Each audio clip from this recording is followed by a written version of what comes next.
چوری والا یہ تھا کہ حضرت یوسف علیہ السلام چھوٹی عمر میں تھے اور اپنی پھپھو جان کے پاس زیر پرورش تھے، وہاں ان کے یہاں پرورش ہوتی، پھپھو بڑا پیار کرتی تھی حضرت یوسف سے۔ حضرت یعقوب علیہ السلام گئے، ایک عرصہ ہو گیا، آپ نے بھتیجے کو پال پوس لیا، اب مجھے دے دو میرا بیٹا۔ تو انہوں نے کیا کیا، ان کی کمر کے ساتھ ایک چھوٹی سی چادر باندھ لی، اوپر کپڑا پہنا دیا ایک لمبا سا چوغا۔ تو جاتے ہوئے کہا میرا کپڑا تو اس نے چرا لیا، لہٰذا اب شریعت کا مسئلہ ہے، یہ میرے پاس ہی رہے گا۔ وہ محبت کی وجہ سے اپنے پاس بٹھا دیا۔ حضرت یعقوب کو پتا تھا، بھائیوں کو پتا تھا، سب کو پتا ہے کہ پھوپھو پیار کرتی ہے اس لیے ساتھ بٹھا رہی ہے۔ تو یہ اس واقعہ کو کہہ رہے ہیں، حالانکہ ان کو پتہ ہے کہ وہ چوری نہیں تھی۔ تو کہ اس کا ایک بھائی یوسف تھا، اس نے بھی چوری کی تھی، آج اس کے بھائی نے بھی چوری کیا۔ حضرت یوسف فرمانے لگے جو بھی معاملہ ہے یہ یہاں رہے گا، جاؤ کوئی اور معاملہ کرو۔ تو انہوں نے کہا کہ ہمیں آپس مشورہ کرنے دے، کہا وہاں آپ مشورہ کر لو۔ جو بڑا بھائی تھا نا یہودا، اس نے، جس نے قتل ہونے سے پچھلی مرتبہ میں نے پچھلے بیان کیا کہ اس نے منع کیا تھا، اس نے اپنے چھوٹے بھائیوں کا تم جاؤ، میں اس کے ساتھ قیدی بن کے رہوں گا، اور ابا کو جا کے بتا دینا، اور سارے قافلے والے گواہی دیں گے کہ جی ہماری قصور نہیں ہے، یہ مسئلہ ایسے ہی ہوا ہے۔ کہ جی ٹھیک ہے، یہ ایسے ہی چلے گئے۔ یعقوب علیہ السلام کو رب کریم کی طرف سے کچھ معاملہ آہستہ آہستہ سمجھ آنا شروع ہو گیا کہ جی ایسا نہیں ہے۔ بہرحال انہوں نے فرمایا کہ میں اپنے اس دکھ کو اللہ کے سپرد کرتا ہوں، رب کریم سارا معاملہ ٹھیک فرمائیں گے۔ ایک عرصہ گزرا، ایک عرصے کے بعد غلہ ختم ہوا، تو حضرت یعقوب علیہ السلام نے اپنے باقی بیٹوں کو کہا کہ جاؤ یوسف کا بھی پتہ کر لو کہ وہ کہاں ہے، اور بنیامین کا بھی پتہ کر لو، اور کسی ترتیب سے اسے چھڑا کے لے آؤ۔ انہوں نے کہا جی بہت اچھا۔ یہ اب تیسری مرتبہ آئے ہیں، اور ادھر آئے اور ادھر آ کر ان نے کہا کہ ہم غلہ لینے آئے ہیں، یہ پیسے لے لیں، اس کی بقدر ہمارے چھوٹے بھائی کو چھوڑ دیں، کیونکہ ہمارے ابا جان بہت بزرگ ہیں اور وہ اس کے بارے میں پریشان ہیں۔ جب یہ ساری بات انہوں نے آ کر بتائی نا، اب حضرت یوسف علیہ السلام نے پھر کھل کے اظہار فرمایا کہ یہ بتاؤ تمہارا جو یوسف بھائی تھا اس کے ساتھ کیا ہوا۔ جب ان نے یوں کہا نا حضرت یوسف علیہ السلام نے، ان نے آنکھوں سے دیکھا تو چہرے کو پڑھ لیا کہ یہ تو یوسف لگتا ہے یار۔ تو وہ کہنے لگے آپ یوسف تو نہیں ہے کہیں۔ بہرحال وہیں ساری بات کھلی، تو پھر انہوں نے معذرت کی۔ تو یوسف علیہ السلام نے فرمایا ٹھیک ہے، اللہ محفوظ فرمایا آپ کو، جاؤ ابا جان سے کہو وہ بھی آئیں، اماں بھی آئے، اور سارے خاندان کے لوگ بھی ہمارے پاس آئیں، میں انشاءاللہ شہر سے باہر نکل کے ان کا استقبال کروں گا۔ یہ کنعان ہے، عراق ہے، اور وہ مصر میں ہے۔ کہا جی ٹھیک ہے ہم جاتے ہیں۔ جاتے ہوئے حضرت یوسف علیہ السلام نے اپنی قمیص دے دی تھی کہ جاؤ یہ ابا کے چہرے پہ پھیر لینا، انشاءاللہ فائدہ ہوگا۔ یوسف علیہ السلام کی وجہ سے یعقوب علیہ السلام 40 سال روئے تھے۔ وَبِيَضَّتْ عَيْنَاهُ مِنَ الْحُزْنِ وَهُوَ كَظِيمٌ۔ رب فرماتے ہیں کہ ان کے سینے میں یہ غم بیٹھ گیا تھا تو آنکھوں کی بینائی چلی گئی تھی، اتنا روئے تھے اپنے بیٹے کے لیے۔ اب جب یہ گئے نا، ابھی پہنچے نہیں تھے شہر، اس ملک سے نکلے اس ملک میں ابھی انٹری ہو رہی ہے کہ یعقوب علیہ السلام پہ رب کریم نے وحی بھیجی، اور انہوں نے اپنے پوتوں کو، اپنے نواسوں کو اور اپنے قریبیوں کو اور ساتھیوں کہا کہ انی لاجد ریح یوسف، مجھے یوسف کی خوشبو آ رہی ہے۔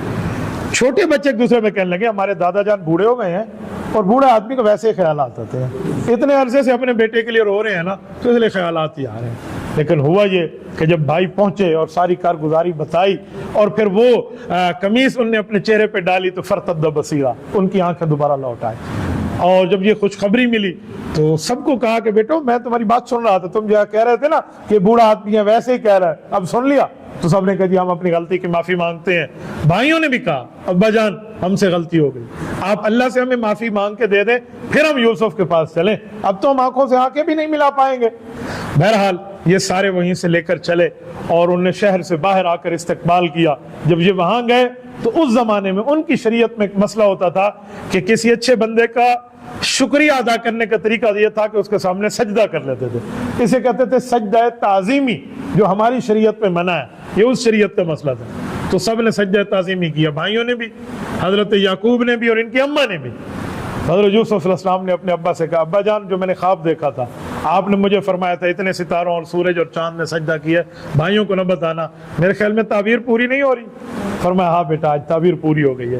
تو یہ ہنسی خوشی کی زندگی جو ہے انہوں نے یہاں گزاری ہے، اور یعقوب علیہ السلام کا یہ سارا معاملہ اللہ تعالیٰ نے سورۃ یوسف میں اس کو ذکر فرمایا ہے، اور یہ یہاں پہنچے ہیں۔ اس کے بعد آخری سورۃ یوسف کی آیات میں رب کریم فرماتے ہیں ذالک من انباء الغیب نوحیہ الیک۔ اس میں اللہ جل وعلا نے فرمایا کہ اے نبی کریم یہ وہ غیب کی باتیں جو ہم نے آپ کو وحی کے ذریعے بتا دی ہیں، کیونکہ جو غیب کا علم ہے وہ اللہ کے پاس ہے، لیکن اس علم کی سے غیب کی وحی، غیب کی خبر، غیب کی اطلاع اور انباء اللہ انبیاء کرام کو عطا فرماتے ہیں۔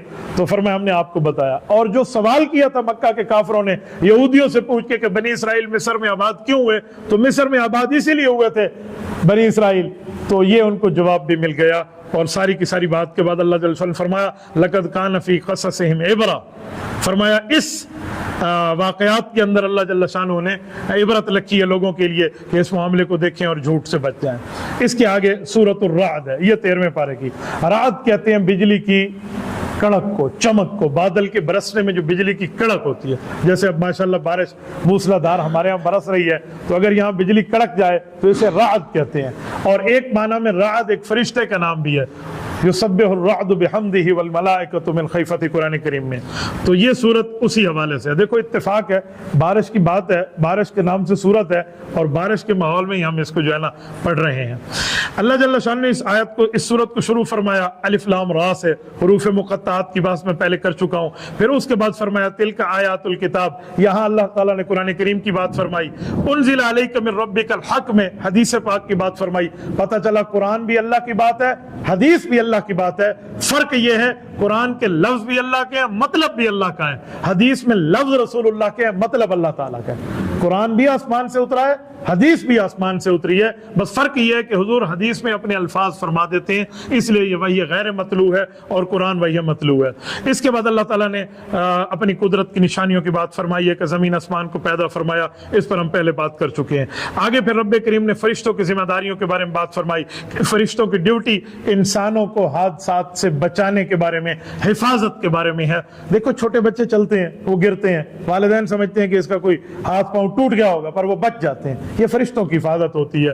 تو اس طرح کی حفاظت کے متعلق یہ بات اللہ جل شانہ نے ارشاد فرمائی۔ لیکن یہاں یہ بات یاد رہے کہ اگر کوئی کافر ظلم کر کے اپنے اوپر عذاب کا مستحق بنوا لیتا ہے تو پھر عذاب کے فرشتے جب آتے ہیں تو حفاظت والے فرشتوں کو اللہ کی طرف سے حکم ہے کہ آپ ہٹ جاؤ، پھر وہ ہٹ جاتے ہیں اور وہ آ جاتے ہیں۔ جیسے آج کے دور میں دیکھیں کسی کو پولیس کا سیکورٹی گارڈ ملے ہوئے ہوں اور یہ اسکواڈ اس کے پاس ہو اور اس کی گرفتاری کا آرڈر ہو جائے کسی بڑی عدالت سے، تو یہ اسکواڈ جو حفاظت کر رہا تھا یہ پکڑ کے اس کو دے دیں گے ہاں یہ لے لو۔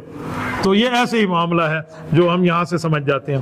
اس کے بعد اللہ تعالیٰ نے حق اور باطل کی مثال فرمائی ہے کہ جو باطل ہے یہ آتا ہے تو چڑھ دوڑتا ہے، لیکن جو حق ہے یہ برابر سرابر چلتا ہے اور وقتی مشکلات سے کبھی حق جو ہے یہ متاثر نہیں ہوتا۔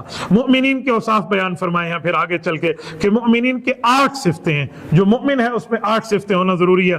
نمبر 1، عہد کو پورا کرتے ہیں، معاہدے کی خلاف ورزی نہیں کرتے، جن رشتوں کو اللہ نے جوڑنے کا حکم دیا اسے جوڑے رکھتے ہیں، یعنی صلہ رحمی کرتے ہیں، اپنے اللہ پروردگار سے ڈرتے ہیں، حساب کے برے انجام سے خوف کھاتے ہیں، اللہ کی خاطر صبر کرتے ہیں، نماز قائم کرتے ہیں، جو رزق اللہ نے دیا اس سے خفیہ اور علانیہ خرچ کرتے ہیں، اور بد سلوکی کا جواب حسن سلوکی سے دیتے ہیں۔ یہ مؤمنین کی 8 صفات کو ذکر کیا۔ اور پھر آگے اللہ تعالیٰ نے کفار کے مطالبات کو ذکر فرمایا کہ کفار اپنے مطالبے پیش کرتے ہیں کہ ہماری مرضی کا معجزہ دیں۔ اس پر بھی ہم کل بات کر چکے ہیں کہ ان کی مرضی کا معجزہ آ بھی جائے تو پھر بھی یہ لوگ ماننے والے نہیں ہیں۔ پچھلی امتوں کے لوگ اپنی مرضی کا معجزہ مانگتے تھے، پھر اونٹنی نکل بھی آئی تھی وہ پہاڑ سے، پھر بھی اس کو مار کے لوگ کافر ہو گئے۔ تو مرضی کے معجزے جو ان کے ماننا ہے یہ صرف ڈھکوسلے ہیں۔ نبی پاک صلی اللہ علیہ وسلم کو اگلی آیات میں اللہ جل شانہ نے تسلی فرمائی ہے اور یوں سورۃ الرعد ختم ہے۔ اس کے آگے سورۃ ابراہیم ہے، یہ پوری ہوتی ہے تو 13واں پارہ پورا ہو جاتا ہے۔ یہ جو سورۃ ابراہیم ہے یہ حضرت ابراہیم علیہ السلام کے نام پہ رکھا ہے کیونکہ ان میں تقریباً ان کے واقعات اللہ جل شانہ نے بیان فرمائے ہیں۔ اس سورت کی ابتدا قرآن کریم کو نازل کرنے سے اللہ تعالیٰ نے کی ہے کہ اللہ نے پروردگار نے اندھیروں سے نکال کے ہمیں روشنی کی طرف لایا۔ اندھیرے سے مراد شرک اور کفر ہے، روشنی سے مراد توحید اور سنت ہے کہ اللہ تعالیٰ ہمیں یہاں لائے ہیں۔ پھر نبی پاک علیہ السلام پر قرآن عربی میں نازل کیوں ہوا؟ اللہ تعالیٰ نے اس کا جواب بیان فرمایا، وَمَا أَرْسَلْنَا مِن رَّسُولٍ إِلَّا بِلِسَانِ قَوْمِهِ۔ کافر کہتے تھے کہ عربی میں قرآن کیوں آیا، کسی اور زبان میں آیا؟ تو اللہ نے فرمایا کہ اللہ تعالیٰ کی سنت اور عادت ہے کہ جس قوم کے پاس جس نبی کو بھیجتے ہیں اس کی زبان میں اس کو وحی دیتے ہیں تاکہ وہ اسی ترتیب سے ان کو سمجھائے۔ تو اس لیے اللہ تعالیٰ نے قرآن کریم کو عربی زبان میں بھیجا ہے۔ اور اس کا ایک مطلب اور بھی ہے کہ عرب بولنے والے کو کہتے ہیں، عجم گونگے کو کہتے ہیں۔ تو نبی پاک کو وہ زبان عطا فرمائی جس زبان کے معنی میں بھی عیب نہ ہو، کہ اس کو گونگا کا لفظ نہ ہو، اس میں عزت والا لفظ ہو۔ اور شکر کرنے کی نعمتوں کے بارے میں اللہ تعالیٰ نے فرمایا کہ لوگو اگر لئن شکرتم لازیدنکم، شکر کرو گے اللہ تمہاری نعمتیں بڑھا دے گا، ولئن کفرتم ان عذابی لشدید، اور اگر تم نے ناشکری کی تو پھر اللہ کا عذاب بڑا سخت ہے۔ یاد رکھیں دو چیزیں ایسی ہیں جو بندے کو عذاب سے بچا دیتی ہیں، ایک بندے کا عقیدہ ٹھیک ہو، ایک بندے میں شکر گزاری کی نعمت ہو۔ اگر یہ دو چیزیں ہوں گی انسان ہمیشہ عذاب سے بچا رہتا ہے۔ اس کی اگلی آیت میں اللہ تعالیٰ نے برے بات کی اور اچھی بات کی مثالیں عطا فرمائی کہ اچھی بات جو ہے، یہ اچھی بات کی مثال اس پاک درخت کی ہے جس کی شاخیں آسمان تک بلند ہے اور خوب وہ پھل دیتا ہے، اور اس سے مراد کھجور کا درخت ہے۔ اور پھر برے کلمے، بری بات کی بات ارشاد فرمائی کہ زمین سے اکھاڑ لیا جاتا ہے، اس کا کوئی استحکام نہیں ہوتا۔ یہ ہنزل بھی کہتے ہیں، ہنطل بھی کہتے ہیں عربی میں۔ یہ وہ پھل ہے جس کو ہم اپنی اردو زبان میں اس کے لیے ایک لفظ بولا جاتا ہے جس کو ہم اندرائن کہتے ہیں، اور اس کو سریکی میں کڑتمہ کہتے ہیں۔ اس پھل کی اللہ جل شانہ نے بات فرمائی ہے۔ اس کے آگے حضرت ابراہیم علیہ السلام کی دعا ہے اور یوں سورت پوری ہو جاتی ہے۔ ابراہیم علیہ السلام کی دعا کیا ہے؟ حاذ البلد آمنا کی جو دعا فرمائی ہے، یہ دعا میں آپ کی خدمت میں رکھ کے درس کو پورا کرنے لگا ہوں۔ یہ اتنی لجاجت سے مانگی ہوئی دعا ہے، میرا اللہ جانتا ہے، یقین مانیں اگر اس دعا کو ہم اپنے سامنے رکھیں تو ہمارے سامنے یہ بات آتی ہے کہ حضرت ابراہیم علیہ السلام نے اللہ تعالیٰ سے یوں مانگا ہے۔ یہ سورت ابراہیم ہے اور اس سورت ابراہیم کی آیت نمبر 37 ہے۔ حضرت ابراہیم فرماتے ہیں ربنا انی اسکنت من ذریتی بواد غیر ذی زر عند بیتک المحرم، مولا میں نے اپنی پوری اولاد کو تیرے عزت والے گھر کے پاس آ کر بسا دیا ہے، لیکن یہاں حال کیا ہے؟ فرمایا بواد غیر ذی زر، ادھر کوئی چیز بھی نہیں ہوتی، ظاہری طور پہ ان کے پاس کھانے پینے کے لیے کوئی سامان بھی نہیں ہے، تو یا اللہ ادھر کوئی بھی چیز نہیں اگتی۔ اللہ میں نے کیوں بسایا؟ ربنا لیقیموا الصلاۃ، اے اللہ یہ نماز قائم کریں گے۔ آگے والد ہیں ابراہیم، اللہ اکبر کیا لجاجت سے دعا مانگی۔ فرمایا فجعل افئدۃ من الناس تہوی الیہم، اللہ اکبر کہ میرے اللہ دنیا کے جتنے لوگ ہیں نا ان لوگوں کے دل اس اہل مکہ اور مکہ مکرمہ اور میری اولاد کے لیے اتنے نرم بنا دے، اتنے نرم بنا دے جیسے نرمی کو بھی اس پہ رشک آئے، اتنے نرم ان کے لیے بنا دے۔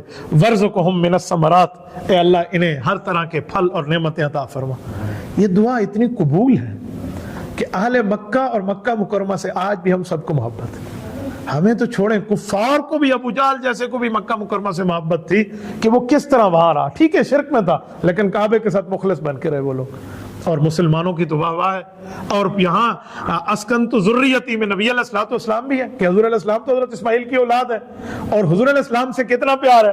آج پوری دنیا میں نہ ان کی کوئی ایک سیکنڈ، مائکرو سیکنڈ کی نہ کوئی ویڈیو ہے نبی کی، نہ کوئی تصویر ہے، نہ کوئی ان کی وائس موجود ہے جو ہم اپنے کانوں سے سن سکے، صرف وہ باتیں، وہ احادیث، وہ آیات ہیں جو لکھی ہوئی ہم تک پہنچی ہیں۔ لیکن آج کوئی کہے نا کہ تیرا ابا جھوٹ بول رہا ہے تو مسلمان یہ بات مان جائے گا، کوئی کہے تیری اماں جھوٹ بول رہی تھی مسلمان یہ بات مان جائے گا، لیکن کوئی اتنا جملہ کہتا ہے کہ نبی نے یہ بات ٹھیک نہیں فرمائی تو مسلمان سے یہ قابل قبول نہیں ہے۔ کتنی اللہ نے دل کو نرم کیا ہے حضرت ابراہیم کی اس دعا کی وجہ سے۔ اور پھر اس دل کی نرمی اگر بندے نے دیکھنی ہو نا تو حج کے موقع پہ دیکھے۔ میں پچھلے سال 1444 ہجری میں جدہ ایئرپورٹ کو بالکل حج کے آخری ایام میں وزٹ کر رہا تھا تو انٹرنیٹ پر پوری انہوں نے ایئرپورٹ کی ایک ڈیجیٹل ویڈیو دی ہے کہ اطراف عالم، دنیا کے 6 بر اعظموں سے، مختلف ایئرپورٹ سے جتنی فلائٹس اس ٹائم جدہ ایئرپورٹ پر لینڈ کر رہی تھی دنیا کی کسی ایئرپورٹ پہ لینڈ نہیں کر رہی حج کے لیے۔ یہ ہے افئدۃ من الناس تہوی الیہم، اے اللہ ان کے دلوں کو نرم کر دے۔ اور یہاں اور اس وقت ایک عجیب سما ہے کہ ہر 2 منٹ کے بعد ایک فلائٹ لینڈ کر رہی ہے، 2 منٹ کے بعد ایک جہاز اتر رہا ہے، ایک جہاز اتر رہا ہے تو دوسرے کو کہا کہ بھی آپ ایک چکر اور لگا کے، اب یہ ٹھہرا تو تیسرا چکر اور لگا کے، یہ عالم اور یہ وہاں رش کا منظر ہوتا ہے۔ تو جو ابراہیم علیہ السلام نے مانگا وہ مل گیا، اور آج اللہ تعالیٰ آپ سب کو مکہ مکرمہ لے جائے، اللہ آپ کی برکت سے ہمیں لے جائے۔ وہاں جو پھلوں کی دعا مانگی نا، جو بے موسمی پھل ہے نا وہاں ایسے ملتے ہیں جیسے موسم میں۔ میں کچھ دنوں پہلے مدینہ طیبہ میں صبح کے ناشتے میں آم کھا کے آیا ہوں، اب یہاں ہمارے یہاں آم کا وجود ہی نہیں ہے، تو آپ اندازہ لگے بندہ حیران ہو جاتا ہے کہ کیا چیز ہے جو ہمیں نہیں ملتی۔ اور میں مکہ مکرمہ کی ایک آپ کو وہاں کی برکت بتاؤں، بچپن سے لے کر آج تک ہم سنتے آئے ہیں کہ دودھ کے ساتھ جس نے خربوزہ کھایا اس کو ہیضہ ہو گیا، ہم یہی سنتے آئے ہیں، جو کھاتا ہے ڈاکٹر بھی کہتے ہیں اس کو ہیضہ ہو گیا۔ مکہ مکرمہ میں اسے کہتے ہیں اسیر خربز، خربوزے کا دودھ سے ملا ہوا جوس ملتا ہے، اور بالکل اس آئس کریم کی دکان سے ملتا ہے جو حرم کے بالکل ٹچ ہے ساتھ، اجیاد روڈ پہ شیک، ہاں دودھ والا۔ حضرت کسی قسم کا کوئی وہاں پر نہ کوئی ہیضہ ہوتا ہے نہ کوئی تکلیف ہوتی ہے، اللہ ہم سب کو عطا فرمائے۔ تو میں نے یہی کہا کہ جو دعا مانگی نا وہ اللہ تعالیٰ نے ایسے پوری فرمائی ہے نا، اس دعا پر بھی دعا مانگنے والے کو رشک آ جائے۔ اور یہی دعا مانگ کے حضرت ابراہیم علیہ السلام نے یہ بات فرمائی، تو اللہ جل شانہ نے اس کے اوپر سورت ابراہیم کو اور 13ویں پارے کو تقریباً ختم فرمایا، اور فرمایا کہ دیکھیں معلوم ہوا کہ اپنی اولاد کے لیے رزق، امن، برکت کی دعا انبیاء مانگتے تھے، تو تمہیں بھی چاہیے کہ اپنی اولاد کے لیے مانگیں۔ تبھی فرمایا گیا کہ اولاد کے لیے والدین مانگیں تو اللہ کے عرش میں اور اس والد کی دعا میں کوئی پردہ نہیں ہوگا، ڈائریکٹ اللہ کے عرش پہ پہنچے گی۔ اس پر یہ ختم ہوا۔ پر سورت ہجر کی ایک ہی آیت ہے، انشاءاللہ اس کو کل 14ویں پارے میں ہم ساتھ لیں گے۔ جزاکم اللہ تعالی۔